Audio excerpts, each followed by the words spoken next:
Sports app.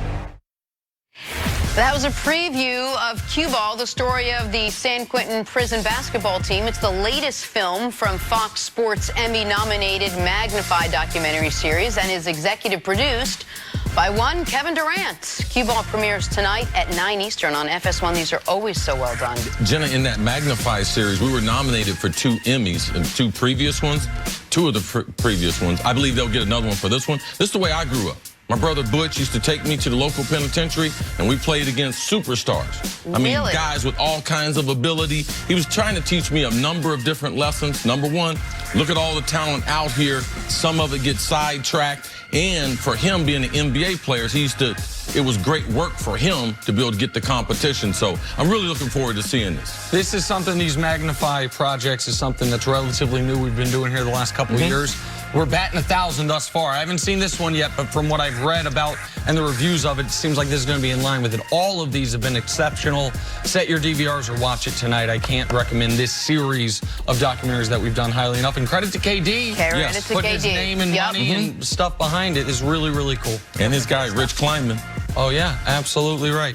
All right, we will get to Steph Curry in a second, but first, AAU team, Arkadelphia Bulldogs guard Jakari Livingston throwing down the alley-oop. Jenna, that's Arkadelphia. Go get it. Yeah, it is. Now, check this out. Watch the small guy. Now, when he comes to the gym, I'm playing some ball. I don't expect to run into an NBA player, a little small guy. He couldn't even foul it. Oh, yeah, no. He jumped over the defender. No. Thank you. I'm not trying to take that charge. Hold on, more from Jakari here. This time goes airborne. Dunks on 2 guys. And now the young guy took this L. You didn't know this was coming, see, but the young guy did try to foul him there. No, you're going to hold that out. Oh, no, you need to buy a ticket if you're going to ride the roller coaster. Oh, man. He tried to latch on. 2021? So he's what, a rising sophomore? He's a sophomore guard, Jakari Livingston. Goodness. All right, finally, little baseball. Brewers Twins, Jeremy Jeffress catching the line drive back toward the mound. Beautiful save. Woo! Self-defense. He's not trying to catch it. He's trying to move out of the way. Great reaction. That's why you got to be a great athlete playing baseball. I've got a great off-the-air story about Jeremy Jeffress, a former Royal, brief time with the Royals, went from the Brewers to the Royals. Is this now an on-the-air story? No. Oh, I thought you were trying to I was telling the people about who the player is. Jenna, matter of fact, do us a favor. Tell that on your radio show later on. Okay, you know what?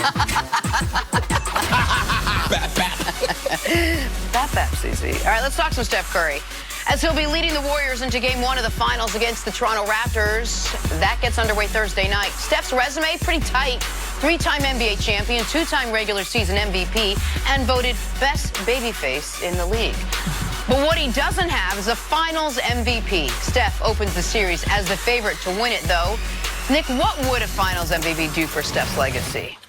It would move him into that top echelon of all-timers. It's the only thing missing.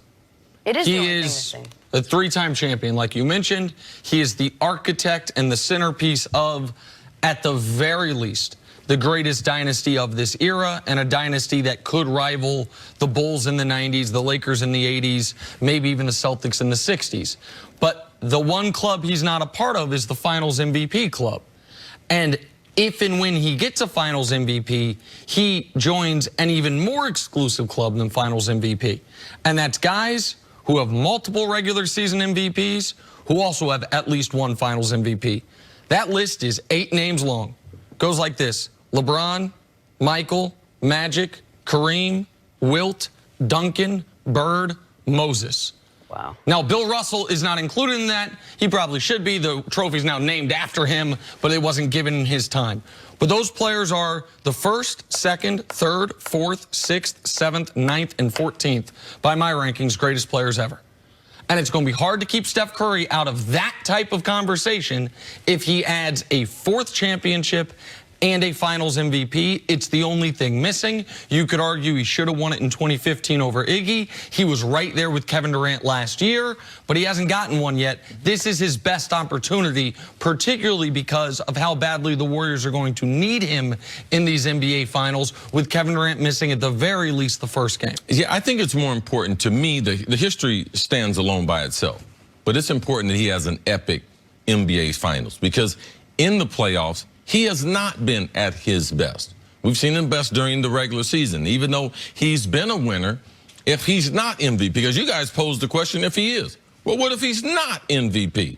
Then the story continues, well, man, how good was he? Was he necessary? Because there will be a storyline if he wins it or if he does not win it. Let's just say the Warriors, for argument's sake, they do win it. And Klay gets the MVP, all right? Steph it's a hard argument for him because now he's played in 5 finals. So for me, not playing against LeBron or another iconic player. Now, Kawhi could turn the table and have an epic series, then been like, wow, because I just believe if he did it against LeBron or other people, it means different things. On that list now, we don't know who they played against. We don't know who Magic won against. We don't know who LeBron won against, but it would give Steph the opportunity to get on that list. And as you think about him getting on that list, you have to think about what if he does not get on that list because he has not played his best basketball in the NBA Finals. But do you agree this is his best year to do it? Now that at least KD's not there, game 1, who knows how much longer? I believe there's more pressure this time around than any of the other series he was in because he can't afford to have 2 or 3 bad games. Right. No, and we have seen, especially starting off in the finals, him get off to a slow start. So with all the pressure on him, and for the first time, they'll be able to double team him. They can take the ball out of his hand. They can force him to do other things with the ball. The one thing I'm going to watch as the series goes on, watch how many turnovers he has. They've kept their turnovers down.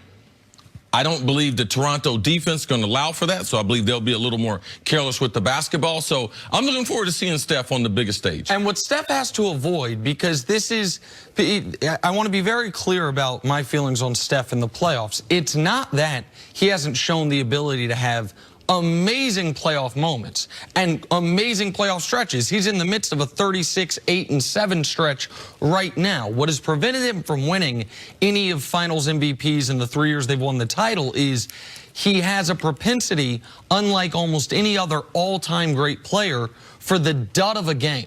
The 1 in every 5 or 6 playoff games where he is 5 of 17, where he does have a handful of turnovers, where he is picked on defensively. That's what cost him the Finals MVP last year, was he had one awful game in a sweep to where it was like, okay, like you could, at the series averages, he and KD were eye to eye, but Steph had the one game where you're like, that's a killer. In 2015, he had the killer game, I believe it was game 2, when the Cavs tied the series up before the Warriors went on to win in 6. If the Warriors win the championship, if he can just avoid an awful game that would be an excuse not to give it to him. I think it's only 11 people that vote on this thing. It's Van Gundy, it's people at the finals.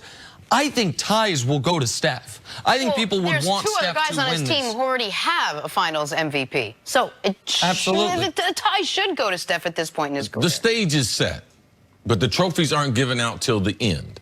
And typically, I've been watching sports, covering it too long. The thing that you think is going to happen, typically in sports, is not the thing that's going to happen.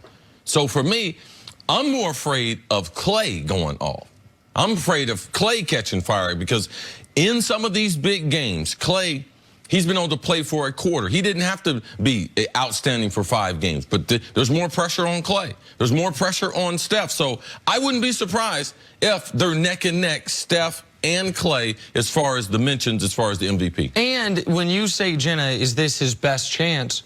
For all we know, this could be his last chance. I'm not saying it will be, but we assume Kevin Durant's going to leave. You never think things are going to end before they end. When KD, Russ, and Harden made the NBA Finals and lost to the Heat in 5, no one in the world thought that'd be the only time that group got there together. When the Celtics won with that big 3 together the first year, I don't think many people thought that'd be their only championship. I think a lot of people thought, oh, Kevin Garnett's going to have a chance to get a Finals MVP. He went back to another NBA Finals. They lost in 7 to Kobe. Yeah, but these are the Warriors. The bulk of them are coming back next year. There's a good chance and a good likelihood.